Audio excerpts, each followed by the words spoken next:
दोस्तों, प्रधानमंत्री नरेंद्र मोदी ने नालंदा यूनिवर्सिटी के न्यू कैंपस का बुधवार को उद्घाटन किया। नए कैंपस के उद्घाटन के साथ ही इस हिस्टोरिकल यूनिवर्सिटी के इतिहास की चर्चा हो रही है। दुनिया के पहले आवासीय नालंदा यूनिवर्सिटी का प्राचीन इतिहास है। इसका जिक्र कई किताबों में किया गया है। इस यूनिवर्सिटी में कई महान लोगों ने पढ़ाई की थी। ऑक्सफोर्ड और कैम्ब्रिज से भी 600 साल पहले नालंदा यूनिवर्सिटी बना था। गुप्त काल के दौरान 5वीं सदी में इसका निर्माण किया गया था। इसका इतिहास शिक्षा के प्रति भारतीय दृष्टिकोण और इसकी समृद्धि को दिखाता है। यूनिवर्सिटी का महत्व भारत समेत पूरी दुनिया के लिए अनमोल धरोहर है। लेकिन नालंदा यूनिवर्सिटी का इतिहास भी बहुत खतरनाक है। साल 1193 एडी में बख्तियार खिलजी का नालंदा महावीरा यानी बुद्धिस्ट मोनेस्ट्री पर आक्रमण होता है। नतीजा भीषण नरसंहार और नालंदा में रखा अनमोल ट्रेजर हमेशा के लिए नष्ट हो जाता है। क्या था ये अनमोल खजाना और बख्तियार खिलजी ने इसे क्यों नष्ट किया? और सबसे जरूरी बात, नालंदा पर आक्रमण किया ही क्यों गया? वो ना तो किसी राजा का किला था और ना ही खजाना जमा किया हुआ कोई मंदिर, बल्कि वो तो शिक्षा का प्रचार प्रसार करने वाली एक यूनिवर्सिटी थी। दोस्तों, आज की वीडियो में हम इन सभी सवालों का जवाब देने की कोशिश करेंगे। तो दोस्तों, वीडियो शुरू करते हैं। उससे पहले अगर आप हमारे चैनल पर नए हैं और चैनल को सब्सक्राइब जरूर करें, क्योंकि ज़्यादातर व्यूअर्स वीडियो तो देखते हैं पर चैनल को सब्सक्राइब नहीं करते। तो चैनल को सब्सक्राइब जरूर करें ताकि हमें ऐसी ही हिस्टोरिकल वीडियोस बनाने का मोटिवेशन मिले। तो दोस्तों, शुरू करते हैं आज की वीडियो। दोस्तों, नालंदा पर हुए आक्रमण के बारे में जानने से पहले नालंदा के बारे में जानना जरूरी है। दोस्तों, नालंदा यूनिवर्सिटी का निर्माण 5th सेंचुरी में माना जाता है। ये दुनिया की सबसे पुरानी यूनिवर्सिटी में से एक है।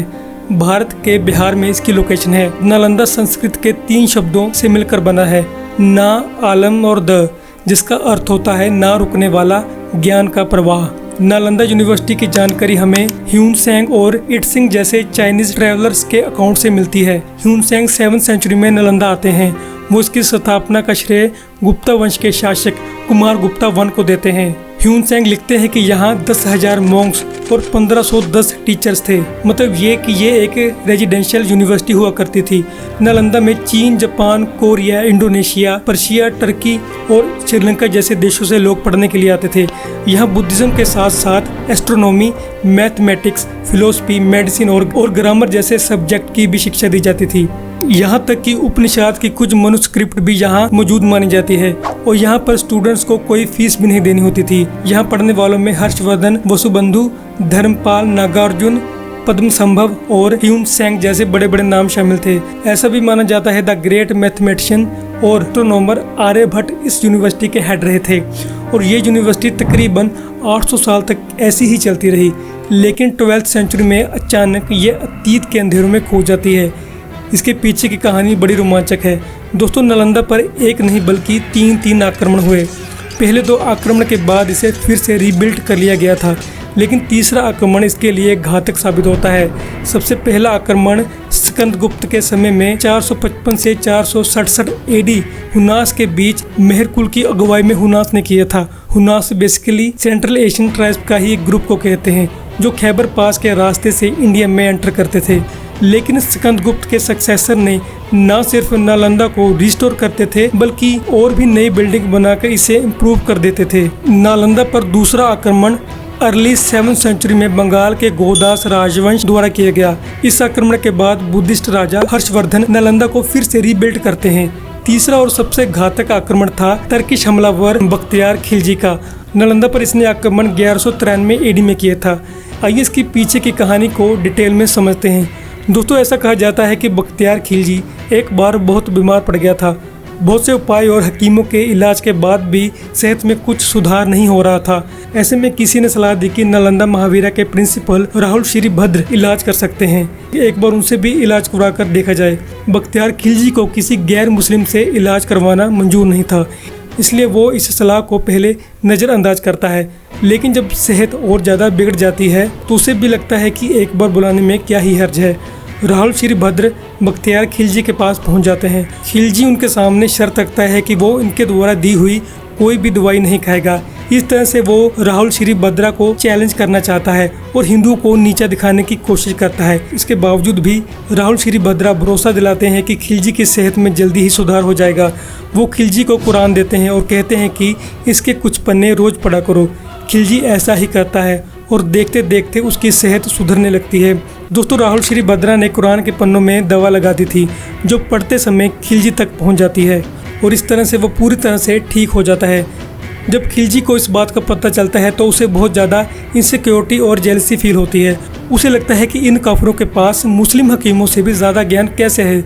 इसी बात से डर कर वो ये फैसला करता है कि वो इस ज्ञान के सोर्स को ही हमेशा के लिए खत्म कर देगा। दोस्तों, राहुल श्री भद्रा और नालंदा में रहने वाले उनके जैसे हजारों बुद्धिस्ट मॉन्क्स के ज्ञान का समंदर था यहाँ की लाइब्रेरी। नालंदा यूनिवर्सिटी में उस वक्त की सबसे बड़ी लाइब्रेरी थी जिसका नाम धर्मगंज हुआ करता था और ये 3 बहुत बड़ी मंजिला इमारत से मिलकर बनती थी जिसका नाम था रत्नासागर, रत्नादधी और रत्नारंजक और इसमें करीब 90 लाख किताबों का संग्रह था।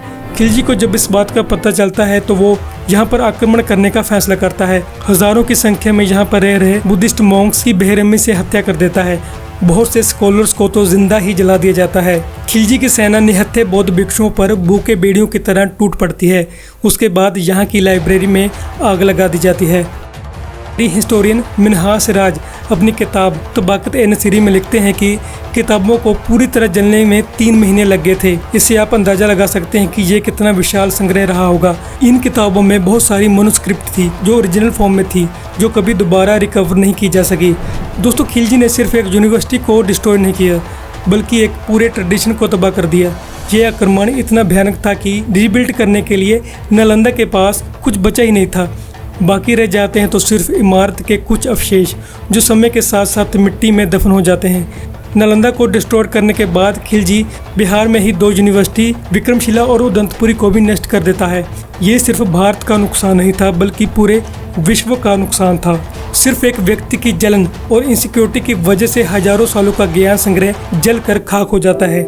यहाँ किताब के एक पन्ने को फाड़ना भी पाप माना जाता है। उसके इतिहास में होने वाली ये घटना सचमुच शर्मसार करती है। दोस्तों, नालंदा में नष्ट हो चुके खजाने को तो हम कभी वापस नहीं ला सकते, लेकिन भारत सरकार ने नालंदा यूनिवर्सिटी को फिर से एजुकेशन के हब में डेवलप कर दिया है। इसका आइडिया भारत के late president doctor APJ Abdul Kalam ने 2006 में प्रपोज किया था और फाइनली इंडियन पार्लियामेंट ने नालंदा यूनिवर्सिटी एक्ट 2010 पास करके यहाँ फिर से यूनिवर्सिटी बनाने का डिसीजन लिया। अपनी पुरानी ग्लोरी तक पहुंचने के लिए तो नालंदा को अभी लंबा सफ़र तय करना पड़ेगा, लेकिन हम उम्मीद करते हैं कि भारत का ये प्रयास भारत को एजुकेशन के फील्ड में एक बार फिर से विश्व गुरु बनने में ज़रूर कामयाब होगा। दोस्तों, ये था नालंदा यूनिवर्सिटी का इतिहास। आप नालंदा यूनिवर्सिटी के बारे में और डिटेल में जानना चाहते हैं तो हमें कमेंट करें और हम कोशिश करेंगे कि आपको इसके बारे में और जानकारी दें।